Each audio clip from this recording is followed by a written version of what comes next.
TNA Final Resolution 2011. Okay, so the first match I'm going to start off with is Mickie James versus champion Gail Kim. Now, as far as I'm concerned, the way they done things with Gail Kim was kind of bullshit, to be fair. You know, Velvet Sky had been there for 4 years, finally got her shot at Bound for Glory and finally won that Knockouts Championship. The way I would have done it is that she would have carried that belt into the new year.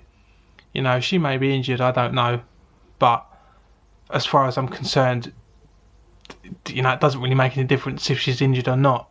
You know, she should have carried that belt into the new year. Gail Kim, it just feels a bit crap the way they've done it, you know.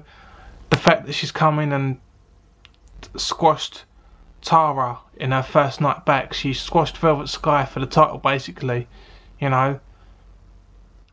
This match, though, should be more competitive, more of a wrestling match. I'd like to see Mickie James to win because I think she's better than Gail Kim. I don't think Gail Kim's that good. I think she's overrated. But, you know, who am I? I'm just a wrestling fan, right? Yeah, should be quite good. Not as good as ODB and Mickie James on Impact with that street fight. Really good match. Really enjoyed that. I want Mickie James to win, but I think Gail Kim will win. So next up we've got Eric Young versus Robbie E for the Television Championship. Now, last month at Turning Point, that was in the opening match. And for me, it was probably the match of the night. It was a really great match, really great story. Just they done everything right in that match. They didn't put a foot wrong. Eric Young proved to me, I always knew that he could do it. I always knew that he was that good, but he kind of cemented it, you know, into the fans and the people in the back, you know, Dixie Carter, people like that. He proved to them that he's main event quality. He's main event worthy. Eric Young. I don't see Robbie E losing. I feel like they're trying to give the television title credibility, and that's why Eric Young had it for so long. So it'd be kind of cool if he won it again. You know, it would be cool. I would like to see Eric Young win it, but I kind of feel like Robbie E should win. He's a great wrestler. He's really good, Robbie E. So this should be another good match, another great match. Really looking forward to it. Robbie E to defend. So next up we've got Kid Kash versus Aries for the X Division Championship. This will be a good match. Just as Robbie E and Eric Young will be a good match. Kid Kash, veteran, legend, can still go. Aries, great, one of the best they've got. Up there with Eric Young, Robert Roode, you know, AJ Styles, people like that as far as I'm concerned. Yeah, really looking forward to it. It'd be kind of cool if Kid Kash won, but at the same time, I want Aries to win.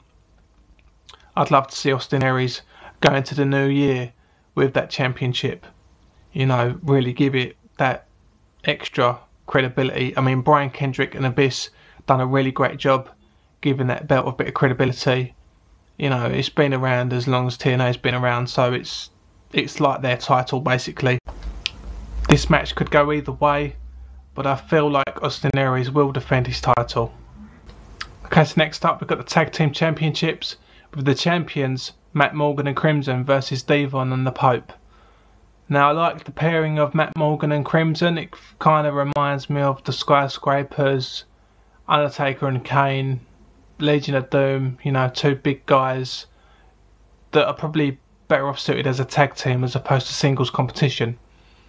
It's a shame to see the Pope in a tag team. I feel like he's a great singles wrestler, you know, like television title. Would like to see him go for that one day. Maybe even the world title, why not? You know what I mean? I think the Pope's good enough for that world title. Yeah, Devon obviously tried to do singles competition. Didn't work out for him, obviously. I don't see Morgan or Crimson losing the tag titles, so I don't think they will. And I think they'll defend them. So next up we've got Christopher Daniels versus Rob Van Dam.